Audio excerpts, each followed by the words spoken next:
জানলা দিয়ে ডাকলে কেউ শুনতে পেতে পারে। না না, কি করে শুনতে পাবে? এই ঘরটা তো এই বাড়িটার থেকে পুরো আলাদা। যতক্ষণ না ছাদের দিকে কেউ আসবে, আমি যতই চিৎকার করি আমার গলার আওয়াজ কেউ পাবে না।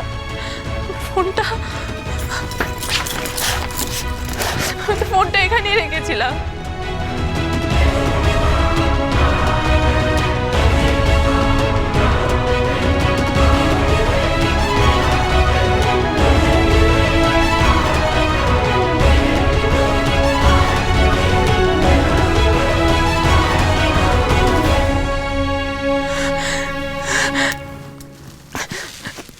কেউ ইচ্ছে করে এটা করলো, আমাকে আটকে দিল, আমার ফোনটা সরিয়ে দিল যাতে আমি কাউকে ডাকতে না পারি। আমি যেন কোর্টে না যেতে পারি, তার জন্য দিদিভাই এমনটা করলো না তো? আজ থেকে লড়াইটা তোমার সঙ্গে আমার। তুমি এতদিন আমার ভালো রূপটা দেখেছো, পেখম খারাপটা দেখোনি। এইবার তোরা কোর্টে যাবি মানে? বাবা, বৌমনি তো কোর্টে একা যাবে, এটা তো হতে পারে না। আর তার থেকেও বড় কথা, বড়দা ভাইয়েরও তো যাওয়ার কথা ছিল।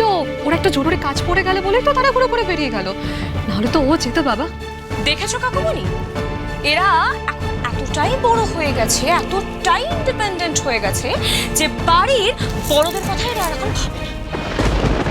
সকাল সকাল মম যার জন্য, যে মেয়েটার জন্য এতটা অসুস্থ হয়ে পড়লো, সেই মেয়েটাকে সাপোর্ট করার জন্য উঠে পড়ে গেছে। তোদের বড্ড সাহস বেড়েছে, নিজেদের খুব বড় মনে করছিস তাই না? আমরা কিন্তু এখন আর অত ছোট নই বাবা। আবিরের বউ এ বাড়িতে আসার পর থেকে আবির যেমন রেবেল হয়ে গেছে, সেই হাওয়াটা তোদের গায়েও লেগেছে। আমি কিন্তু চুপ করে এই সব কিছু সহ্য করে নেব না। বাবা, আমরা তো বললাম শুধু কোর্টে যাবো বৌমনির সাথে। কোর্টটা তোদের খেলতে যাওয়ার বা ঘুরতে যাওয়ার জায়গা নয়। যেখানে যাওয়ার সেইখানে যাও, মন দিয়ে পড়াশোনা করো। বাবা, বাবা, আমরা বড় হয়েছি, অ্যাটলিস্ট ঠিক ভুল ডিসাইড করার মতো রাইটটা তো আমাদের রয়েছে। তুমি এইভাবে আমাদের কোর্টে যাওয়াতে আটকাতে পারো না। কি করছো? কি করছো এসব তুমি?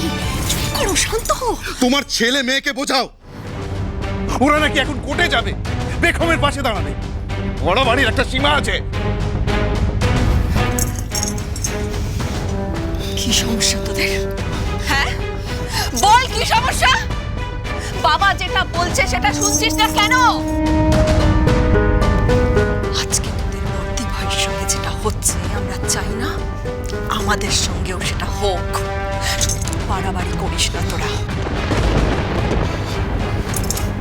আমি তোদের বলছি, বেগমকে সাপোর্ট করতে কোর্টে যাওয়ার কোনো দরকার নেই। আমি তোদের যেতে দেব না। যা এখান থেকে।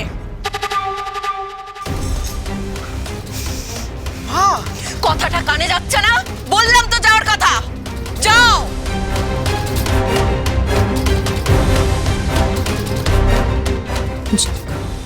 কাকুমণিরা বাঁচিয়ে নিল। এরা এখন কোর্টে যাওয়ার বায়না জুড়লে বেগমেরও খোঁজ পড়ত। এখন অ্যাটলিস্ট সেটা হবে না।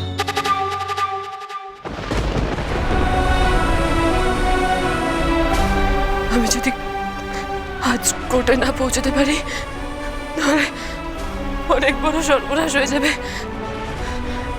মাত্র 1 ঘন্টা হাতে সময়, আমার এত করে পৌঁছে যাওয়ার কথা ছিল।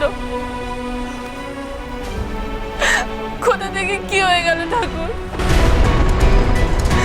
আমার আরো সচেতন থাকা উচিত ছিল। আমি কি এত বড় মুখ করে বললাম আমি একা হাতে সবটা সামলে নিতে পারবো, কিন্তু আবির এতদিন নিজে একা হাতে সবটা সামলালো, আর আজ একটা দিন মাকে নিয়ে ব্যস্ত হয়ে পড়লো, আর আমি ইউজলেসের মতো ঘরে বন্দি হয়ে পড়লাম। না, এতটা লড়াইয়ের পর যদি আমি কোর্টে পৌঁছাতে না পারি, তাহলে এর থেকে বড় লজ্জার আর কিছু হবে না। আমাকে পৌঁছতেই হবে। কেউ আছো? দরজাটা খুলে দাও না। কেউ খুলে দাও না।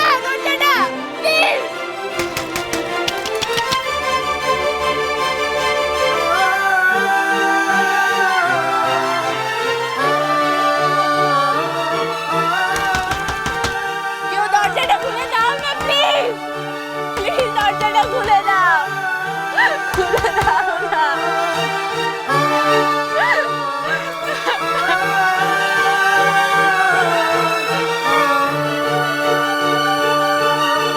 বন্ধ করুন এসব। আমরা আপনাকে গ্রেফতার করতে এসেছি, and this is the warrant.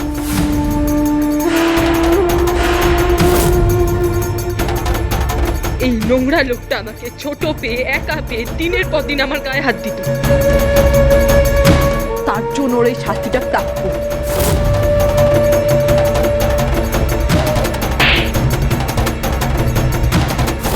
শান্তিতে তোমাকে আমি থাকতে দেবো না, আই প্রমিস। আজ থেকে লড়াইটা তোমার সঙ্গে আমার। এই মেয়ে যদি এই বাড়িতে থাকে তাহলে আমি এই মেয়ের সাথে এক হাড়িতে ভাত খেতে পারবো না।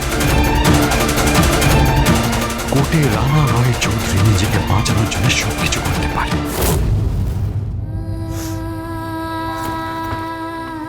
আমার সবটা শেষ হয়ে গেল, আমার সবটা শেষ হয়ে গেল। আমি আবার হেরে যাচ্ছি, আমি আবারও হেরে যাচ্ছি।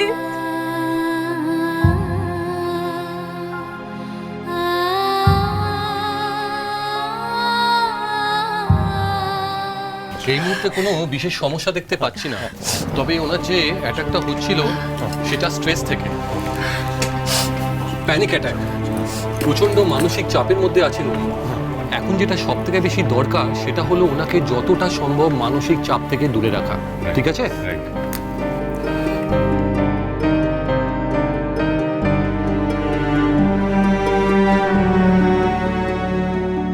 আমি যা করছি তোর ভালোর জন্যই করছি আবির। আমাকে ভুল বুঝিস না, ভুল বুঝিস না আমাকে।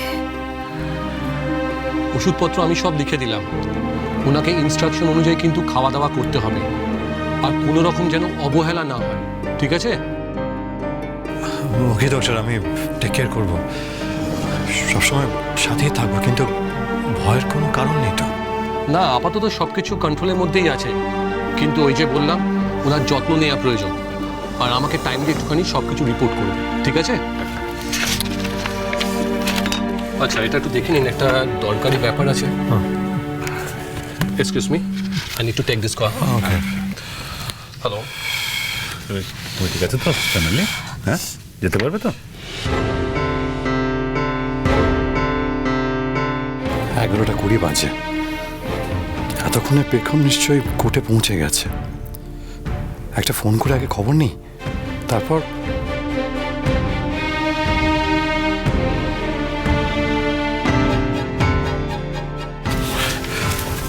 বাবা চল না, বলছি মাকে বাড়িতে ড্রপ করে তারপর আমি কোর্টে যাবো একবার, ঠিক আছে? হ্যাঁ, তোর কোর্টে একবার যাওয়া উচিত, তো একা রয়েছে বেগমখানে। তোমাকে কিন্তু আমার দিব্যি, তুমি অলরেডি তোমার একজন সন্তানকে হারিয়েছো, তুমি কিন্তু তোমার ছেলেকে হারিয়েছো মা। এইবার কিন্তু তুমি তোমার মেয়েকেও হারাবে। আর ওখানটা গিয়ে তুই মা, মা, মা কি হয়েছে মা? বসো বসো বসো। ঠিক আছে তুমি? কি হলো আবার? ডক্টর, ডক্টর প্লিজ একবার আসবেন। তুই আমাকে ছেড়ে যাস না, তুই আমাকে ছেড়ে চলে যাবি। আমি আছি। কি হয়েছে? আবার প্যালপিটেশন শুরু হয়েছে, দেখুন না প্যালপিটেশন। দেখি।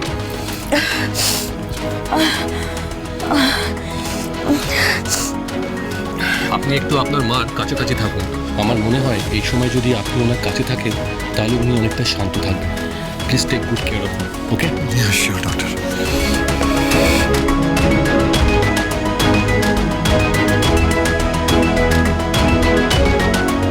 বেগম ওদিকে একা, এদিকে মা আমাকে ছাড়া থাকতে পারছে না, কি যে করবো। তুই আমাকে ছেড়ে চলে যাবি, আমি চলে যাবি আমাকে ছেড়ে? আমি আছি মা। তুই যাস না, তুই আমাকে ছেড়ে যাস না, আমাকে ছেড়ে যাস, আমার কাছে থাক। আমি মা, আমি তোমার কাছে আছি, তোমার ছেলে তোমাকে ছেড়ে কোথাও যাবে না, কোথাও না।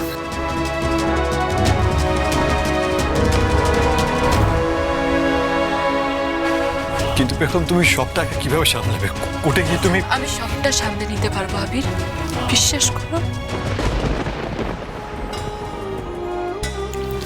আমাকে ক্ষমা করো ঠাকুর, ক্ষমা করো। এ অভিনয় করতে আমি বাধ্য হচ্ছি। আমি যা করছি শুধুমাত্র আমার সন্তানদের জন্য করছি, শুধু ওদের জন্য। অগোছালো